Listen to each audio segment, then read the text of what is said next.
Hello friends. हम लोग है ना इस वीडियो में इनकम टैक्स का एक थियरी डिस्कस कर रहे हैं।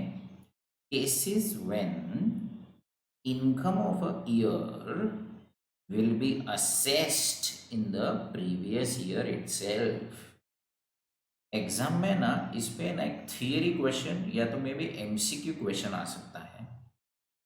अब क्वेश्चन कैसे फ्रेम करेंगे वो लोग? क्वेश्चन वो लोग ऐसे फ्रेम कर सकते हैं। Normally, income of a person is assessed in the assessment year. जब भी हम इनकम टैक्स का फर्स्ट लेक्चर अटेंड करते हैं तो हमें ऐसा इंट्रोड्यूस करवाया रहता है कि इनकम टैक्स में एक प्रीवियस ईयर होता है और एक असेसमेंट ईयर होता है। प्रीवियस ईयर में क्या करते हैं हम? प्रीवियस ईयर में हम इनकम कमाते हैं, salary, house property, business, capital gain, other source, हम पैसे कमाते हैं। और फिर उसका असेसमेंट कब करते हैं, उसका स्टेटमेंट कब बनाते हैं? वो हम नेक्स्ट ईयर में बनाते हैं और फिर गवर्नमेंट को सबमिट करते हैं। फिर गवर्नमेंट के लोग हमारा असेसमेंट करते हैं। पहले तो हम खुद सेल्फ असेसमेंट करते हैं, मतलब हम खुद ही हमारा स्टेटमेंट बना के गवर्नमेंट को बता देते हैं कि हमारी इतनी इनकम हुई, इतनी टैक्स हुई। और फिर गवर्नमेंट का जो ऑफिसर होता है, असेसिंग ऑफिसर, वो भी तो असेसमेंट कर सकता है ना, तो गवर्नमेंट भी असेस करती है। तो income is earned in the previous year and assessment is done in the assessment year. ऐसा हमको है ना टैक्स के, इनकम टैक्स के फर्स्ट इंट्रोडक्टरी लेक्चर में जनरली बताया जाता है। तो देखो ना क्या बोला है यहाँ पे, normally income of a person is assessed in assessment year. बराबर है, correct. What are the exception to this provision? Or explain the cases in which income of a person is assessed in previous year itself. इसका मतलब क्या हो गया? अरे इसका मतलब ये हो गया कि थोड़े लोग है ना, वो है ना चोर लोग रहते हैं, या तो थोड़े लोग ऐसे रहते हैं जिसपे गवर्नमेंट को डाउट आता है कि ये लोग ने टैक्स नहीं भरा। तो ये गवर्नमेंट को ऐसा है चाहिए कि थोड़े लोगों का है ना सेम ईयर में ही असेसमेंट हो जाना चाहिए। मतलब क्या? थोड़े लोगों का है ना, जिस साल में वो लोग इनकम कमाते हैं ना, इनकम राह मत देखो उनके असेसमेंट के, फ्यूचर में उनका असेसमेंट होगा ऐसा राह मत देखो। सेम ही ईयर में ना उनका असेसमेंट भी कर डालो, सेम ईयर में उनका इनकम भी कैलकुलेट करवा दो और उनको टैक्स भी सेम ही ईयर में भरवा दो। ऐसे थोड़े बहुत लोग हैं। अब वो लोग कौन है सर?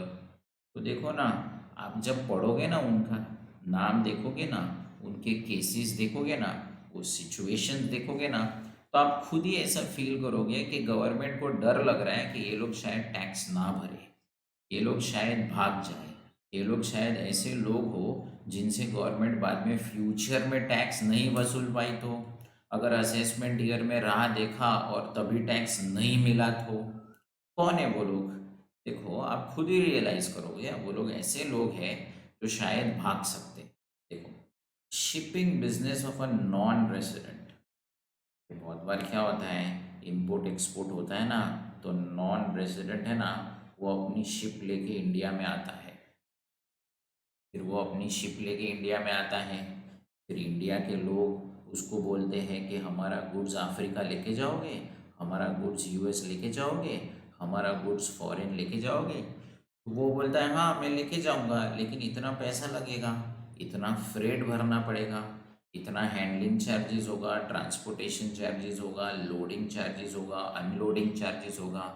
मतलब वो क्या करता है, नॉन रेसिडेंट इंडिया में शिप लेके आया है, फिर इंडियन कस्टमर्स के गुड्स फॉरेन लेके जाएगा, लेकिन उसके लिए ना वो इंडिया के लोगों से पैसा चार्ज करेगा। अब आप इंडिया में आए, इंडिया के लोगों से पैसा कमा रहे हो, आप पैसे कमा रहे हो, लेकिन आपका शिपिंग बिजनेस है, आप फिर फॉरेन चले जाने वाले हो, आपने टैक्स नहीं भरा तो गवर्नमेंट बोलती है देखा, इंडिया के लोगों से कमा रहा है, शिप लेके आया है, ये शिप अब तू यहाँ से फॉरेन लेके जाएगा, चल एक काम कर असेसमेंट भी करवा ले। अरे तो इनकम कमा लेना नॉन रेसिडेंट, मना नहीं है। बट नॉन रेसिडेंट की अगर इंडियन इनकम हो गई तो मालूम है ना, हम उस पर टैक्स ले सकते हैं भाई। तो इंडिया से कमाया है ना, एक काम कर, तू इसी साल टैक्स का असेसमेंट भी करवा ले। उसके सब फॉर्म्स प्रोसीजर्स होते हैं। तो तू कमा ले पैसा, ना नहीं है, लेकिन assessment, checking, tax calculation, tax payment वो भी अभी करवा ले, ठीक है। फिर पर्सन्स लिविंग इंडिया। अरे यार, अभी कोई कोई लोग ऐसे होते हैं तो देश छोड़ के जाते हैं। ऑफिसर को लगता है अरे बाप रे, ये तो शिफ्ट हो रहा है, इसकी करोड़ों की मिल्कत है इंडिया में, करोड़ों की इनकम है इंडिया में। बट ऑफिसर को पता चला है कि अब ये शिफ्ट होने वाला है। तो ऑफिसर ऐसा बोल सकता है, भाई तू देश छोड़ के जा रहा है, काम कर, तेरा सब इनकम का हिसाब दे, असेसमेंट करवा और फिर जाने का, उसके बिना देश छोड़ के नहीं जाने का। Association of persons, body of individual, artificial judicial person formed for a particular event or a purpose। अरे सिर्फ एक पर्टिकुलर इवेंट के लिए, एक पर्टिकुलर पर्पस के लिए ना आपने किसी से जॉइंट वेंचर किया था। ये जो होता है ना association of person, BOI, artificial judicial person, मतलब ये एक पार्टनरशिप है, but as a partnership registered नहीं किया था, सिर्फ एज अ छोटा जॉइंट वेंचर था। और वो जॉइंट वेंचर है ना, सिर्फ एक पर्टिकुलर इवेंट के लिए किया था, सिर्फ एक पर्टिकुलर पर्पस के लिए किया था। अरे सिर्फ एक बिल्डिंग बनाने के लिए जॉइंट वेंचर था, बस खत्म, फिर वो जॉइंट वेंचर खत्म हो जाएगा।